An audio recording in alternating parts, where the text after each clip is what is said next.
Olá, seja muito bem-vindo. Como sempre, é muito bom estar em sua companhia. E a partir de agora você acompanha comigo as notícias do Brasil e do mundo. E olha só, o inverno já chegou e junto com o frio, a estação também traz um alerta. Nesta época do ano, aumenta o risco de infarte. O número de infartos cresce em média 30% no inverno em relação a outras estações do ano, segundo o Instituto Nacional de Cardiologia, com base em dados de pesquisas feitas em vários países do mundo. Eu conversei com um especialista que explica por que isso acontece e como deve ser feita a prevenção. Acompanhe. Isso ocorre devido a uma adaptação do corpo humano ao frio. Por causa do frio, na tentativa de diminuir a perda de calor, o corpo faz algumas adaptações, entre elas a vasoconstrição. Então ela faz com que os vasos ficam mais constrictos e com isso diminuam o aporte de oxigênio e sangue para órgãos vitais, entre eles cérebro, coração e etc. Além disso, essa vasoconstrição propicia um aumento da pressão arterial, que também é uma outra causa importante de infarto nessa população. Como podemos prevenir os infartos durante o inverno? É super importante durante a temporada de inverno e também de baixas temperaturas que alguns cuidados sejam tomados. O primeiro deles é manter uma hidratação adequada. A hidratação pode diminuir a questão da vasoconstrição e com isso diminuir a chance de outros eventos cardiovasculares. Além disso, não parar a prática de exercício. É importante que se mantenha a prática de atividade física e não se tornando sedentário por causa do frio, porque isso ajuda não só o coração, como também os vasos sanguíneos a fazerem a vasodilatação e diminuir o risco de infarto. E, por fim, fazer um controle dos fatores de risco. Então, não aumentar o tabagismo, parar de fumar, não aumentar o consumo de álcool no inverno, continuar realizando atividades físicas e, principalmente, fazer o controle da hipertensão e do diabetes. É isso aí, é muito importante falar de prevenção porque o infarto é a maior causa de morte no Brasil. São cerca de 400 mil casos por ano, com um óbito a cada 7 casos. Os dados são do Ministério da Saúde. E a gente continua falando de saúde. Uma pesquisa sueca mostrou que a semaglutida, um princípio ativo usado no remédio para diabetes e também que é utilizado para tratar a obesidade, pode reduzir pela metade a vontade de consumir bebidas alcoólicas. O trabalho de cientistas suecos confirmou o efeito já relatado por usuários de medicamentos à base da substância, como o Ozempic. O estudo com ratos indicou que o fármaco atua igualmente em machos e fêmeas e funciona mesmo em doses baixas. A investigação sugere que o mecanismo metabólico da dopamina, hormônio do bem-estar, é alterado pela presença de semaglutida no corpo, causando uma redução no sistema de recompensa ao ingerir o álcool, assim como ocorre com a comida. A próxima etapa do trabalho já está em curso e deve avaliar os efeitos da semaglutida em outras dependências químicas, começando pela de cocaína. Segundo as autoras do estudo, que conversaram com o jornal Folha de São Paulo, a medição tem maior potência e afinidade com os receptores de GLP-1, hormônio que a substância imita de forma sintética. No estudo, os ratos tratados reduziram a ingestão de álcool pela metade, em comparação com os animais que não receberam a semaglutida. A equipe é do Departamento de Farmacologia do Instituto de Neurociência e Fisiologia da Universidade de Gotemburgo, na Suécia. E por falar em álcool, as mortes em acidentes de trânsito causados justamente pela mistura de álcool e direção caíram 32% no Brasil entre 2010 e 2021. O período marca o início da lei seca no país. A data é para ser comemorada, mas ainda há muito o que fazer para o Brasil avançar na segurança no trânsito. Apesar de já existir tolerância zero com a perigosa mistura de bebida alcoólica com direção, os altos índices de mortes e hospitalizações continuam. A Lei 11.705, de 19 de junho de 2008, conhecida como Lei Seca, foi aprimorada com o passar do tempo. As punições vão de multas à prisão, como em casos de acidentes que resultem em homicídio culposo ou lesão corporal. Em 2010, o índice era de 7 mortes e 27 internações a cada 100 mil habitantes. Já em 2021, foram 36 hospitalizações e 5 óbitos a cada 100 mil habitantes. A cada hora, houve 8,7 internações e pouco mais de uma morte no Brasil, de acordo com as informações divulgadas pelo Centro de Informações sobre Saúde e Álcool, CISA, com base nos dados do DataSUS do Ministério da Saúde. A partir dessa lei que começou todo um processo de fiscalização muito mais rígido e um processo de punição também muito mais rígido, né? Nós podemos pensar que essa redução ela é importante, né? Uma redução de 32%, e é realmente muito importante, mas a gente deve voltar também, eu acho que abstrair um pouco e pensar que uma morte decorrente do consumo de álcool e depois direção, ela já é demais. Porque esse tipo de óbito é completamente 100% evitável. O Brasil possui uma das legislações mais rigorosas do mundo quando se trata de consumo de álcool e condução de veículos automotores. Dirigir sob o efeito de álcool em qualquer quantidade é considerado crime no país.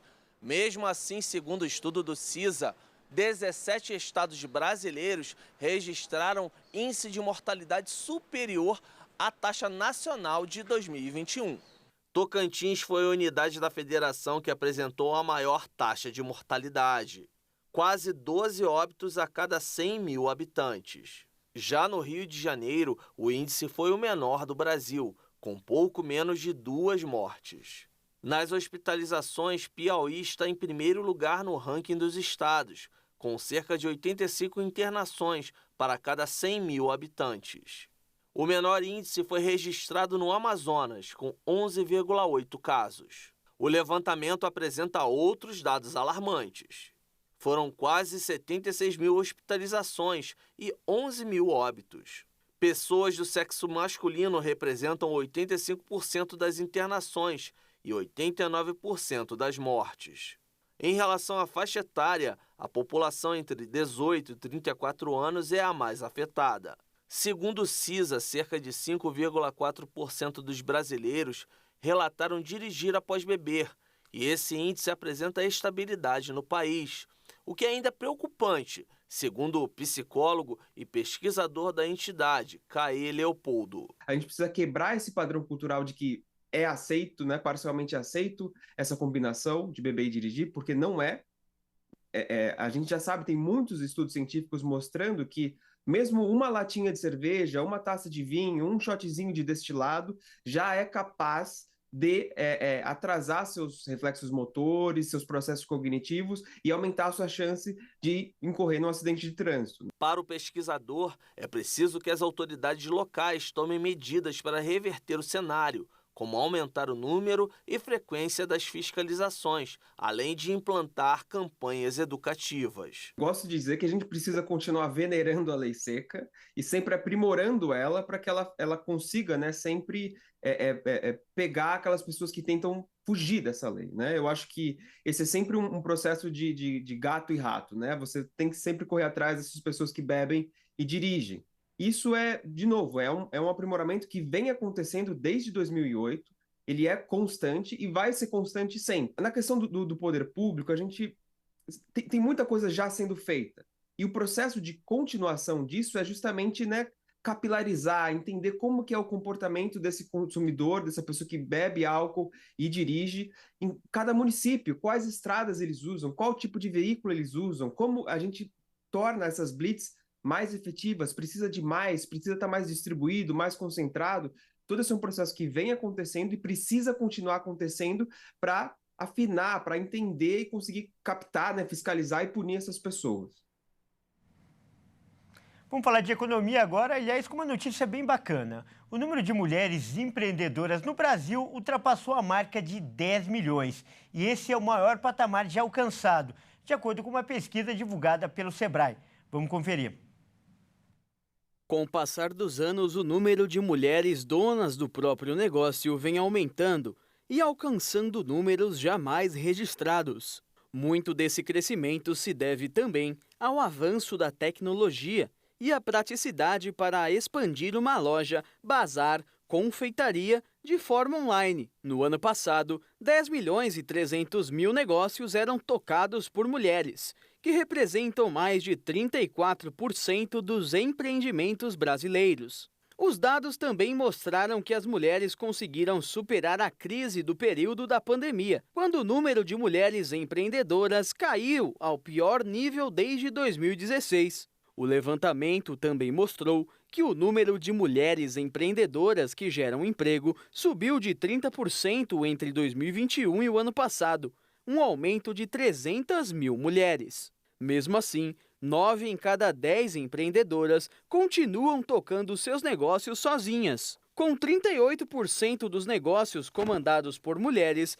Rio de Janeiro e Ceará são os estados que lideram o ranking proporcional de empreendedoras por número de habitantes. O número é 4% maior do que a média nacional. E veja a seguir, relatório da ONU mostra que acesso à eletricidade aumentou em todo o mundo na última década. E você vai ver também, zoológico brasileiro inova e permite a interação entre animais silvestres e humanos. Nós voltamos já.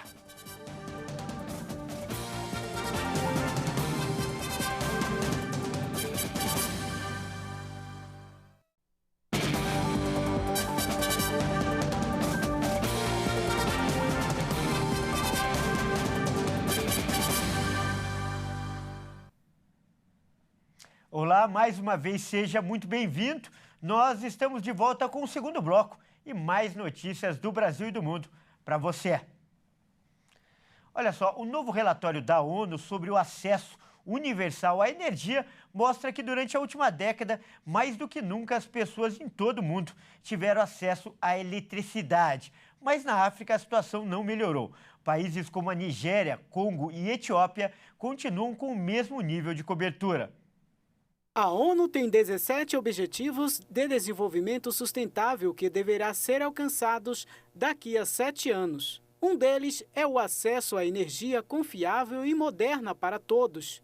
Mas os números de vários países africanos deixam dúvidas sobre o cumprimento da meta, a não ser que os governantes façam esforços bem maiores do que atualmente.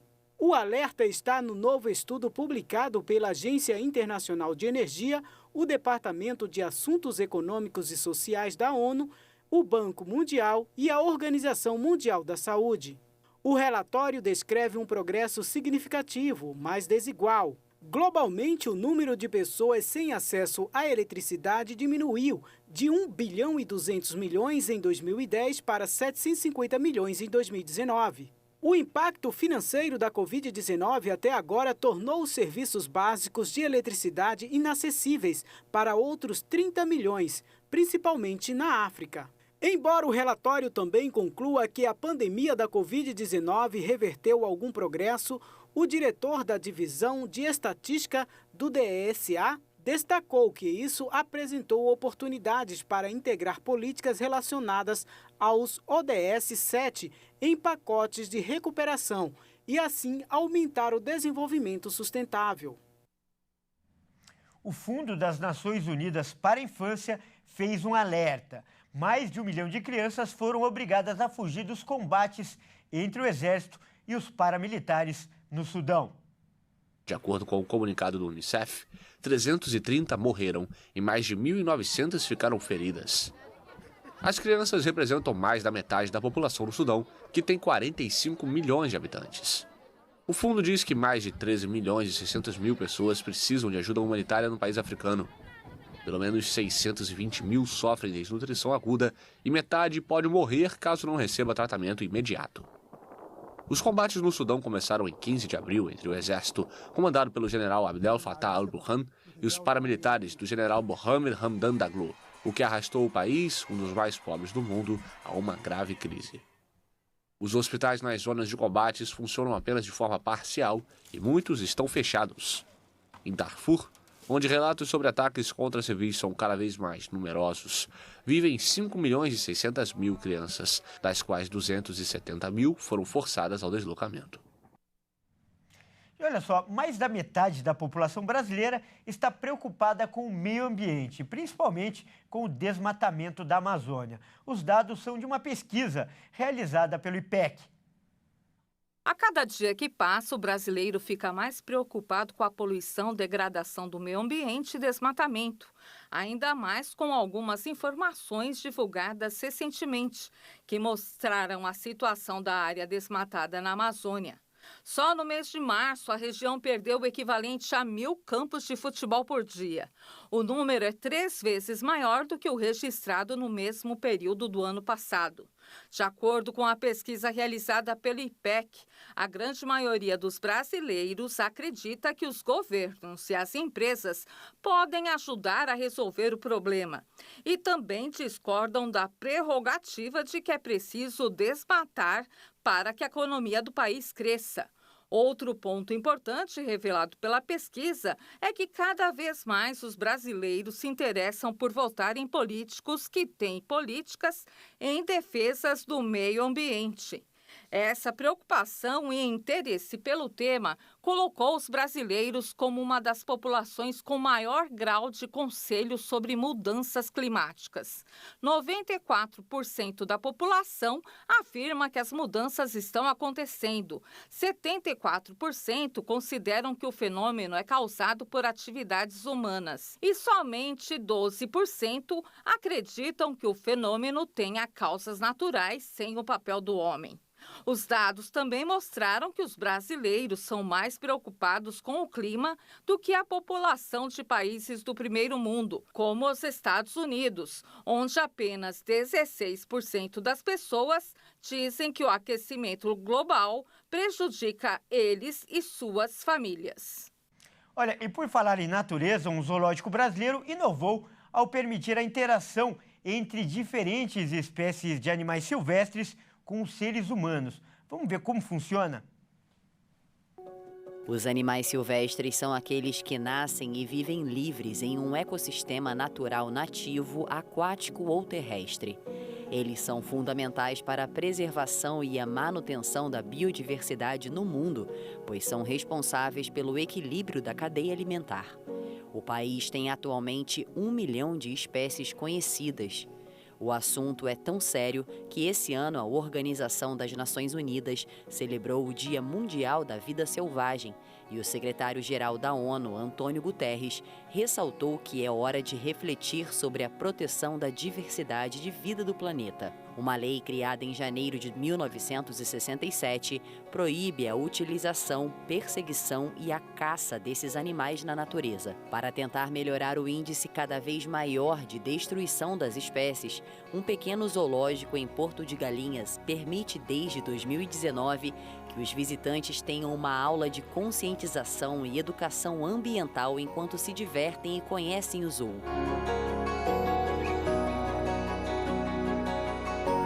E Willy, a gente estava conversando e você me contou que alguns animais eles vêm oriundos do IBAMA, né, e de alguns órgãos governamentais, né, também de outros zoológicos. De que forma que vocês fazem a domesticação desses animais para que eles tenham uma interação com os visitantes? Nada é forçado, a gente respeita a individualidade e a personalidade de cada animal, né, de cada indivíduo aqui dentro. Cada um tem um nome, tem uma agenda específica, tem uma alimentação específica, tem um cuidado específico, né? Então, assim, tudo é feito com muito carinho, muito amor e muita atenção pela nossa equipe. Willy, quantos animais você tem hoje aí no Zoo Silvestre, né, de Porto de Galinhas? E quantas espécies correm risco de extinção que vocês têm aí? Hoje a gente tem aqui aproximadamente 200 animais, tá? Entre aves e répteis. São mais ou menos umas 30 espécies diferentes. E a gente tem algumas espécies em risco de extinção. Por exemplo, arara tricolor, arara vermelha, as corujas sundaro, o corujão orelhudo. O Zoo Silvestre tem um dos maiores programas de estágio do país, com cerca de 200 estudantes de biologia, zootecnia e veterinária anualmente. Se você estiver pela região e quiser conferir de perto, os ingressos custam R$ 60. É possível também fazer doações.